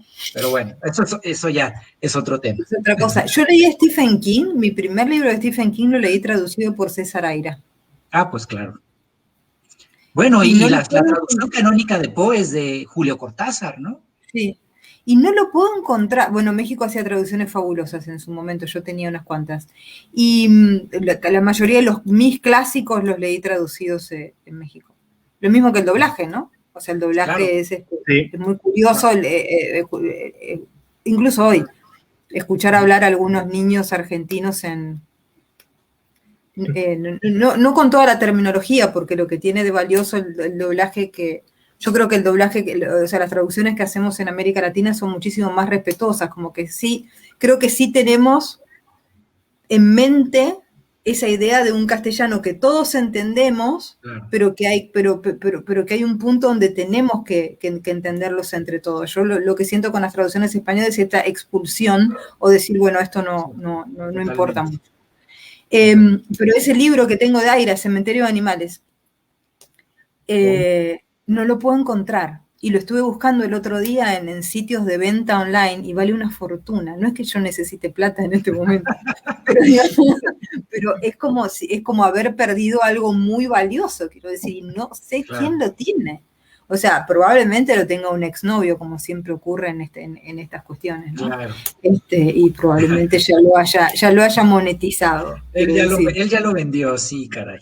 Sí, no. Es una parte muy fea porque ahorita que mencionas a King, por ejemplo, somos toda una generación que cuando leyó It, no se le quitó de la cabeza Bill el Tartaja. Entonces, ha sido motivo de risa el Tartaja, ¿no? Entonces, todos así como, pues yo cuando lo leí, ¿qué es Tartaja, no? Ya después, obviamente, pues uno se mete a estos ámbitos y empieza a decir, pues eres un Tartaja, ¿no? Y hasta se te sale a veces el tonito y todo, y empiezan todos a reírse así como de, ¿sabes esa palabra? ¿Cuántos conocen esa palabra porque leyeron It? Y casi todo mundo levantaba la mano.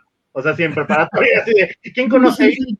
Por Bill el Tartaja. Y hasta en la universidad también hacíamos ese mismo chiste. Claro. Entonces, sí tiene mucho que ver esta parte de cómo tenemos como bien dirían los españoles, un encontronazo lingüístico, porque si es así como tartamudo, tartaja, o sea, pero que vamos aprendiendo también de estas condiciones de la literatura que también tenemos que decirlo, también son extrañas, porque se nos hacen extrañas en el sentido de que no las usamos, no vamos por ahí todo el tiempo diciendo tartaja o hostia o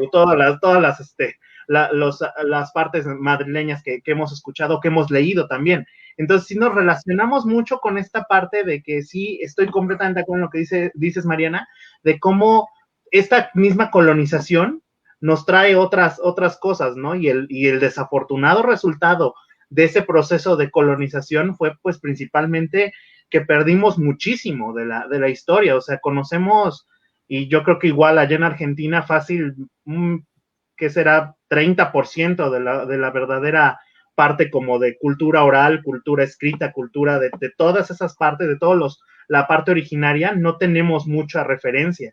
Y afortunadamente algunos, como ustedes y todas las autoras y autores que hemos mencionado, se han centrado mucho a recuperar esta parte que es vital, ¿no? Y es muy interesante que lo extraño ahora recupera, ¿no? O nos recupera, nos empieza a recuperar a América Latina como una forma pues más extraña y mucho más interesante, ¿no? Me voy a dar ahorita a la tarea de leerles los comentarios que hemos tenido, que son bastantitos, entonces, adelante. Los saludan a ambos de varios clubes de lectura, principalmente el Siniestras y Biblioteca del Miedo. Un saludo muy grande a Ilsa, a Regina, Mariana, la secta que te sigue está presente y son tus fans eternas. Mira, no, gracias, Regina, muchísimas gracias por escucharnos. Igual tenemos, por ejemplo, a Iliana, que nos dice que hablar de lo extraño, oscuro y abismal nos hace percibir todas las formas del terror que nos rodean en la vida cotidiana. Bueno, muy bien, gracias, Iliana. Una escritora, mexicana de terror, de lo weird, importante. Liliana, saludos. Muchísimas gracias, Liliana. Tenemos también a Daniel Villamil, que nos dice que la parte de la crítica social que abordas, Mariana, nos pregunta, ¿está relacionada con tu faceta o tu parte periodística? Yo creo que no. O sea, creo que eso es como algo que se repitió mucho y que terminó como imponiéndose en cómo se me cuenta a mí como escritora. Pero yo la verdad es que periodismo sobre lo real, por decirlo en algún sentido, hice muy pocos años de mi vida. Habré hecho 2 o 3 años. Y a los 2 o 3 años huí de ahí y me fui corriendo a ver al jefe de cultura y espectáculos del diario y decirle, vienen a tocar Page y Plant, yo soy muy fan de Led Zeppelin. Les dije, te juro que yo sé más que todos estos que están acá de Led Zeppelin, no me importa que sean varones, que escuchen, o sea, te juro que yo sé más. No me creyó, pero me mandó al show y me mandó a hacer la banda soporte que era Black Crowes, que a mí nunca me gustaron mucho, pero es una banda muy de rock sureño y con algunas influencias de los Rolling Stones. Eso es una banda que a mí me gusta mucho la música. Entonces, ¿sabes? Yo puedo decodificar fácilmente. Hice mi primera reseña de eso y me quedé para siempre en cultura y espectáculos. Estoy hablando, tengo 47 años, esto pasó cuando yo tenía 26 o 27 años. Hace 20 años que no hago periodismo sobre la realidad. Ahora, por algo estudié periodismo, enseño periodismo y tengo, lo que sí tengo, que es una cosa de la que hablaba Bernardo antes, es como esta especie de radar, de antena. Pero yo no sé no sé cuál es el huevo o la gallina. O sea, no sé si tenía la antena porque a mí me interesan determinadas cosas, entonces me decidí a estudiar algo que trata de contar y capturar esas cosas, o si es al revés. Pero yo creo que es algo que tiene muchísimo más que ver con esta antena y con la capacidad de percepción de esas cosas, que el periodismo te puede entrenar un poco. Pero muchas de las cosas de las que escribo, algunas son las mismas que hacía, por ejemplo, una escritora como Silvina Ocampo, que era recortar noticias y después, viste, hay muchos escritores que recortan noticias raras, no es una cosa particular del periodista. A lo mejor sé cuál es elegir, pero muchas veces también las elijo relacionadas con mi experiencia personal, o sea, no tanto, o sea, con mi cercanía o no con la historia, o con algo emocional que me despierta la historia. Así que no creo. Creo que lo que me dio el periodismo fue cierta disciplina y cierta falta de pomposidad respecto a lo literario. O sea, una disciplina en el sentido de leer mucho, de escribir todos los días, de escribir con cierta celeridad, de no tomármelo como si esto fuera una cosa preciosista, de modo que si un día no escribo algo, no es un drama, y si no me gusta lo que escribí ese día, lo desecho y ya, y mañana veo. Creo que tiene mucho más que ver con eso, o sea, con cosas que tienen que ver con la técnica y con la práctica que con una cuestión de inspiración, por decirlo de alguna manera. Sí, vas relacionando mucho esa parte de pues ya no enfocarte tanto en esa parte periodística, pero sí relacionarla todavía, es lo más interesante. Bernardo, te preguntan, en los cuentos de Demonia hay una exploración de la ciudad derruida como espacio de lo extraño. ¿Es una especie de contraposición a los nuevos y brillantes edificios? Sí, sí lo es, ¿no? Quizá no meditado, pero creo que sí resulta evidente, ¿no? Lo que pasa es que, digamos, el centro histórico de la Ciudad de México, que es donde ocurren la mayoría de mis novelas y de mis cuentos, tiene una mezcla muy extraña de capas históricas y de arquitectónicas, por consiguiente, ¿no? Entonces, parte de lo que a mí me hechiza y que me hace que parezca o que sea el escenario ideal para el tipo de literatura que hago relacionada a lo sobrenatural, a lo extraño, pues justamente este paisaje, ¿no? Entonces, pues sí, hay estos edificios nuevos, que algunos son muy feos, y al lado de estos edificios coloniales o modernos, pero bonitos, como la Torre Latino, o tal cual las pirámides que podemos ver y tocar, ¿no? Entonces, esta mezcla de capas históricas es la que me interesa, este sedimento, para situar mis historias, sobre todo porque me interesa mucho esta idea de que siempre hay algo más de lo que estamos viendo, ¿no? No solo detrás de la realidad lo que subyace, como ya habíamos mencionado, que lo había dicho David Lynch, sino que detrás de este presente hay capas históricas que siguen teniendo una influencia y un influjo sobre el presente, ¿no? Entonces, pues sí, o sea, si uno camina por el centro histórico, está viéndolo todo el tiempo, ¿no? Esta contraposición de edificios recientes con edificios históricos, algunos bien reconstruidos y conservados, otros cayéndose, vecindades muy ruinosas, etcétera, ¿no? Un escenario muy, muy peculiar de la Ciudad de México, ¿no? Toda esta contraposición de lo moderno con lo colonial, con todo también lo derruido, lo vacío, ¿no? También es una parte que yo noto también muy, muy constante también en tus descripciones digamos, del lugar dentro de la obra. Siempre veo este paralelismo muy, muy rico, la verdad. Nos dice Marty Lelis, ¿se agotó la estética de lo real? ¿No hay igual peligro de agotar la estética de lo tremendo, de lo extraño, de lo perturbador? ¿Nos volveremos también insensibles a esta renovada estética literaria que estamos viendo en Latinoamérica? ¿Cuál sería su opinión? Mira, yo creo que ninguna estética, o sea, a todo se lo da por muerto cada determinada cantidad de tiempo. Esto es así. Así que creo que sí, hay niveles de saturación de cualquier estética en determinados momentos históricos y después se pasa a otra y después se vuelve y así lo ves constantemente. O sea, es como, no sé, la novela del siglo XIX le responden las vanguardias y después se vuelve a la narrativa, etcétera. O sea, es como, me parece que es muy cíclico. O sea, pero igual, de todas maneras, dar por muerto un proceso literario como este en América Latina, que yo diría que recién está empezando. O sea, es esta generación de escritores, digamos, jóvenes, la que está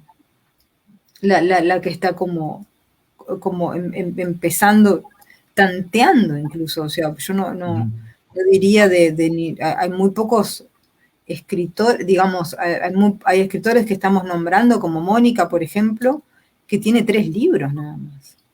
Y no tiene 40 años. Entonces, de lo que estamos hablando es de algo, yo diría que está comenzando y que vamos a ver en qué termina, si sobrevivimos, si hay futuro, qué sé yo. Estamos, ¿no? Si funcionan las vacunas. Exacto. No lo sé. ¿No? Uy, creo que hemos perdido a Bernardo. Está duro. Sí, creo que hemos perdido a Bernardo. Uy. Bueno, ahora lo volvemos a... Esperamos un momentito. A ver si regresa y Y pues, no. Seguro lo llaman, lo vuelven a Sí, lo volvemos a integrar ahorita en unos integrar. Sí, no. Pues, Mariana, me acabas de dar una parte muy, muy interesante. Yo jamás concebí que la Virgen de la Tosquera fuera la Pombagira. La asociaba más con Lala. O sea, yo sabía que Lala sí era la devota de la Pombagira y hasta ahí, pero yo nunca pensé que fuera la de la Virgen de la Tosquera, fíjate. Así es. Así es. Nos comenta, por ejemplo, Daniel Saratín, de que en Brasil acababa de salir una novela que se llama Torto Arado, que rescata voces silenciadas por la colonización. O sea, que sí y también nos comenta un poquito más abajo, que sí hay una huella de la esclavitud que sigue produciendo monstruos, y que es una forma del colonialismo. No, pues sí, completamente de acuerdo. Yo no tengo duda que la literatura de Brasil, hay una deuda que tenemos con la literatura de Brasil, el resto de los países de América Latina, de leerlos más y traducirlos más. O sea, en general, son lenguas muy cercanas, el portugués y el español, o sea, no debería ser no es que tenemos un país con esa cantidad de habitantes y con esa cantidad de cultura que habla en finlandés, quiero decir, o sea, es como estudiar portugués es una cuestión sencilla. Y creo que hay algo, digamos, de esa, como que hay una falsa distancia dada por el idioma. Porque, por ejemplo, quizá en el sur, más sur de América, la cuestión de la esclavitud no es tan clave para entender ciertas cosas, pero ciertamente sí cuando uno sube un poco más por América Latina, ¿no? Colombia, Perú, el Caribe, etc. Entonces, me parece que hay una deuda importante con la literatura, no solamente fantástica, sino en general. O sea, que una novela como Veredas, por ejemplo, sea una novela que no esté puesta a la par de todas las grandes novelas latinoamericanas, o que nadie la nombre, o sea, uno nombra y que cuando nombra ese momento fabuloso de la literatura latinoamericana, ¿qué nombra? García Márquez, Vargas Llosa, Donoso, Puig, Borges, ¿no? ¿Y nombra alguna vez? No. A algún autor brasilero, no. Y me parece que tenemos una deuda, y con los escritores contemporáneos ni hablar. O sea, es criminal la falta de traducción y de conocimiento, digamos, de lo que están haciendo en Brasil. Sí, sino que es una parte muy fuerte el hecho de no proliferar esta obra, ¿no? Más que nada, que sea difícil que nos llegue, y también, como hablábamos ahorita, ¿con qué traducción nos va a llegar esta obra, no? O sea, ¿qué vamos a conocer de esa obra? Igual, por ejemplo, Iliana nos dice que otra forma de colonialismo, y estoy muy de acuerdo con ella, es el uso del español neutro. Es como mutilar una parte esencial del lenguaje del autor o la autora, su cultura y el mundo en el que nos sumergimos al leer. Sí, es espantoso. A mí nunca me pasó, pero sé bien que a algunos escritores mucho más comerciales y que publican en editoriales comerciales, no en editoriales literarias en España, se les solicita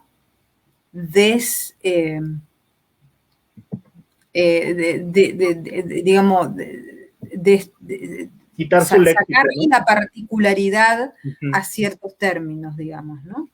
Especialmente a términos sexuales. Y uno dice, qué tontería, pero bueno, en Argentina tener sexo se dice coger, que es básicamente tomar algo, ¿no? Y en España coger es tomar algo, o sea, agarrar es esto. Pero yo no puedo decir follar, entre otras cosas porque yo no puedo decir follar como ellos, porque la doble L para mí se pronuncia sh, no se pronuncia follar. Entonces no puedo ni decirlo. Entonces, digamos, hay como sé que hay pedidos, digamos, de libros comerciales, estoy hablando no de libros literarios, la gente tampoco es tan bruta, pero no hay que dejarlo avanzar eso. Quiero decir, porque era lo que me pasaba a mí cuando te hablaba del libro de los libros de Fernanda. O sea, son libros que yo hay cosas que no entiendo. Y no me impide para nada disfrutarlo. porque la literatura está en ese encuentro con un lenguaje que es otro, digamos, con el lenguaje del otro, o sea, es parte de la cuestión, si no, no podríamos traducirnos, si no, no podríamos leerlos entre nosotros, y empiezan a pasar cosas gravísimas en ese sentido, cuando lo particular no se lo deja ser como es. O sea, uno tiene que resignarse a que no va a entender ciertas cosas.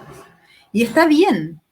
O sea, porque digamos, leer literatura no es el entendimiento absoluto. Yo me enojo, no es que me enojo, pero me pongo de mal humor cuando alguien me dice, me identifiqué mucho con un personaje. El objetivo de la literatura no es identificarse con los personajes. Yo no sé si tiene un objetivo. Pero en todo caso, si tuviese un objetivo, no es identificarse con el personaje. O sea, ¿qué importa que se parezca a mí? O sea, lo menos importante es que se parezca a vos. O sea, quizá lo más importante es que no se parezca, que no hable como vos, que esté hablando de otros mundos que están en no sé, o sea, hay como una, digamos, como una especie no sé, de irrupción de conceptos de la autoayuda en lo literario, que a mí me pone un mal humor terrible, o sea, como no... ¿Por qué escribís cosas oscuras? Te identificaste con el personaje, no me pude identificar con nadie, ningún personaje. Yo tampoco me identifico con nadie en Cumbres Borrascosas, son todos horribles. Y es mi novela favorita, y son toda gente mala. Es como si dijéramos, Mariana, vives en Constitución, vives en Constitución y por eso viste al chico sucio y te pasó todo lo que te pasó. Claro, no. Quizás sí, no sé, no importa, no es importante, quiero decir, porque cuando vos entras en el pacto de la ficción, el pacto es ese. Sí, no, es muy interesante toda esta parte que nos reflejas de esta, sí, me gustó este término de los gajes de la autoayuda, de decir, estar así como de, ¿a quién te pareces? ¿Por qué te pareces? O sea, entonces sí te separa mucho del constructo de lo que estás leyendo, ¿no? Si tú empiezas así, no te imaginas la parte de tú decir, ok, si el escritor vivió todas estas cosas, pues como que, ¿qué cosas le pasan, no? Nos dice también Mariana Sarmiento un comentario muy interesante, que desde Colombia, ella habla desde el cine, que es lo que conoce, y duele que también sea el terror un género no tomado en serio. Entiende que encontrar una buena película de este género es difícil, pero ¿quiénes mejores que los latinoamericanos para contar estas historias? Y que en tu literatura, Mariana, encuentra lo que quiera algún día poner en la pantalla. Bueno, gracias primero. Y segundo, me parece que el cine de terror latinoamericano necesita tiempo y dinero. Sí. Porque este es un gran momento de cine de terror de industrias más ricas, digamos, ¿no? O sea, pienso a mí no me gusta particularmente lo que hace Jordan Peele, pero me parece muy interesante lo que hace Jordan Peele. O sea, las películas no me gustan mucho, me dan mucho miedo, pero hacer películas de terror sobre racismo me parece importante.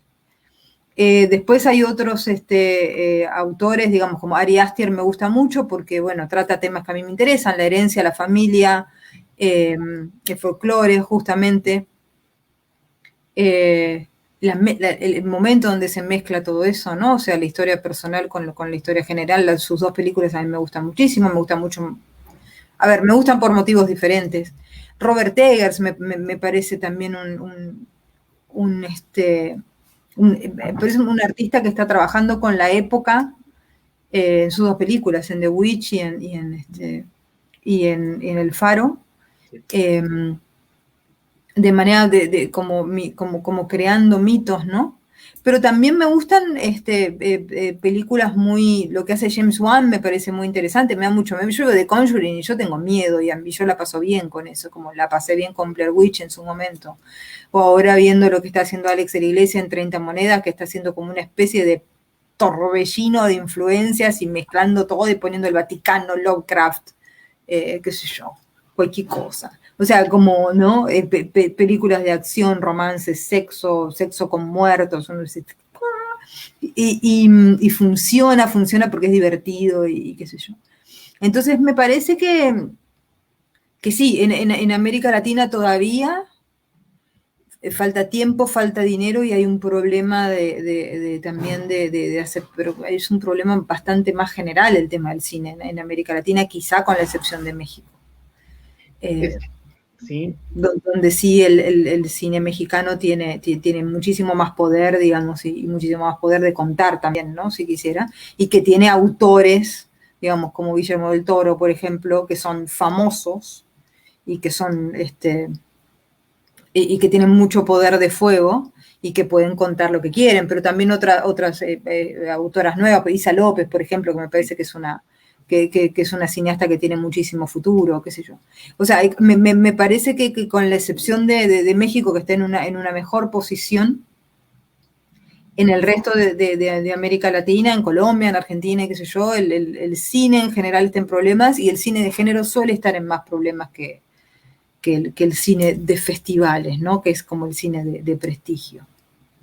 No, y que también, ahorita que lo mencionas, nos llega a pasar mucho aquí en el cine de México, la parte del cine de festival es muy importante, pero igual nos deja un poquito más al lado ciertas cosas o ciertas visiones, como por ejemplo, pues bien mencionaste, Vuelven, que es una película brutal, y que pues el terror que maneja Vuelven es muy similar a lo que hemos charlado en todo el conversatorio, que nos está poniendo una situación realmente pues escalofriante, y que no se trata, que no todo mundo se ha atrevido mucho a hablar de la niñez del narco, y que pues estamos viendo, ¿no? Esta constante proliferación de la violencia y cómo afecta a los niños y cómo se crea como constructo fascinante de lo terrorífico.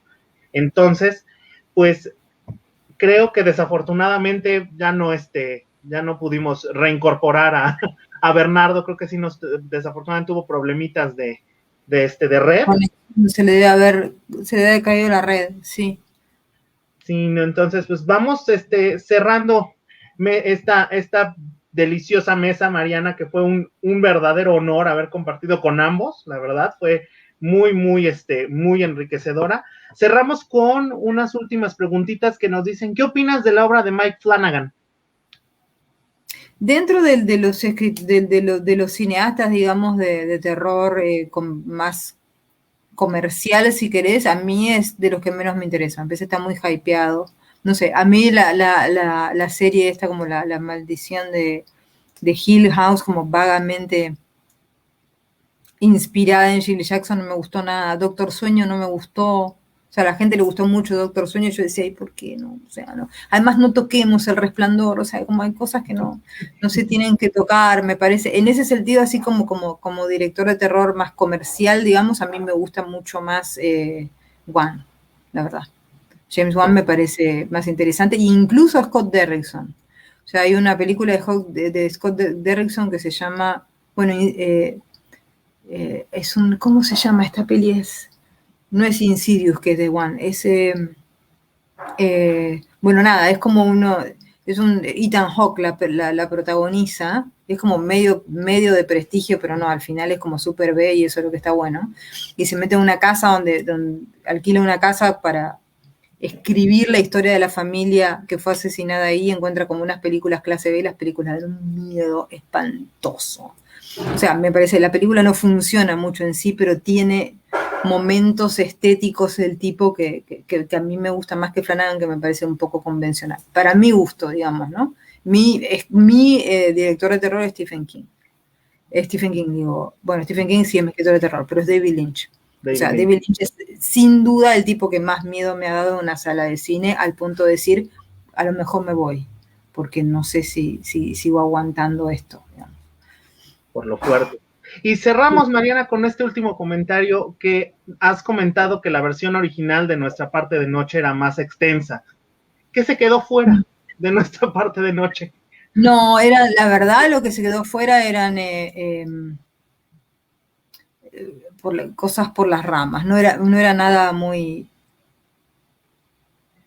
Cuando uno está escribiendo una novela tan caudalosa, por decirlo de alguna manera, empieza a haber muchos riachos, digamos, ¿no? Y lo que pasaba era eso, o sea, también era una novela que yo tenía muchísimo interés en que fuera una novela con un anclaje muy realista, sobre todo para que el lector pudiera entrar en el verosímil que proponía, que era un verosímil muy exigente, o sea, yo digamos, en la página 70 están convocando demonios y después el tipo está convocando una cosa que se llama la oscuridad y que yo, vos tenés que creerte todo eso. Entonces yo sabía que tenía que tener un anclaje muy realista en el sentido de escenarios reconocibles, personajes reconocibles, incluso toda la cuestión sexual en la novela fue pensada también en ese sentido, o sea, yo quería que sensorialmente que fuesen sensuales, que de alguna manera, lo intenté, no sé si lo logré, pero que de alguna manera saltaran de la página en ese sentido. Entonces lo que quedó afuera en general fueron cosas que tenían que ver con eso. Tangentes. Ramas que podrían haber estado, digamos, ¿no? Pero que a veces hacía que fuesen un poco más... Eran cosas, a ver, por decirlo corto, que necesitaba yo, que me estaba contando a mí misma, backstories, o sea, cosas así que yo necesitaba para construir esos personajes, pero que después cuando estaban en la novela la excedían en peso. Una novela que ya tenía mucho peso, digamos, ¿no? Entonces fue una cuestión de aligerar. Y fascinante novela, he de decir. Pues gracias. Cerramos nuestro conversatorio, Mariana, agradeciéndote mucho a nombre de la Secretaría de Arte y Cultura. ¡Oh! No. ¡Qué cosa! Los espíritus malignos me están jugando aquí con el internet. Es una falla en la zona en la que yo estoy. Me pasó lo mismo ayer. Perdón, lástima que me perdí de oír a Mariana la parte final, caray. No te preocupes, Bernardo. Pero si no, ya nos están diciendo que ya volviste. Entonces, sí, no, bueno, ya mis amigos me bromeaban que no pago el internet. No, sí lo pago, que es lo peor de todo, pero desde ayer están o sea, mi proveedor de internet que dizque con una, ¿cómo se le llaman? Arreglando no sé qué, y ayer y hoy me falló así, random, pero bueno, ni modo, así es esto. No, pues, Bernardo, y Mariana, algo para ya cerrar esta conversación tan padre que tuvimos. Que cierre Bernardo, que se nos quedó colgado. Yo ya hablé un montón y les agradezco mucho por la invitación y siempre un gusto compartir con Bernardo una charla porque, nada, me encanta. Sí, no, nada, despedirme, agradecer a todas y a todos, a Mariana, por supuesto que si algo bueno tenía que tener la pandemia, pues es que ahora nos vemos más seguido en estas charlas que si estuviéramos sin confinamiento, pero espero que de veras pronto podamos vernos, ya sea que tú vengas, Mariana, y llevarte esos panteones que tengo pendiente que conozcas por acá, o que yo vaya por allá que no conozco Argentina, pero de veras, Fernando, muchas gracias y a todas y a todos. Y no tengan mi proveedor de internet porque es pésimo. No, pues sí, es el mal que todos tenemos ahorita, así que ni modo, tendremos que brincarle a esta nueva normalidad. Pues a nombre de la Secretaría de Arte y Cultura de San Andrés, agradeciéndoles a todas y a todos su presencia en este conversatorio Latinoamérica desde el territorio de lo extraño, agradeciendo también a la editorial Almadía, a editorial Anagrama y más que nada Mariana, Bernardo, por esta increíble charla que acabamos de tener, de la cual me voy muy feliz, muy contento, de verdad. Y pues seguimos al pendiente de todo lo que, tanto sus nuevas publicaciones como todos los siguientes eventos que vayamos a tener. Y seguimos con nuestro programa del segundo festival del libro de San Andrés, agradeciéndole mucho a todos y a todas que estuvieron aquí presentes. Un saludo muy grande y que pasen una excelente tarde.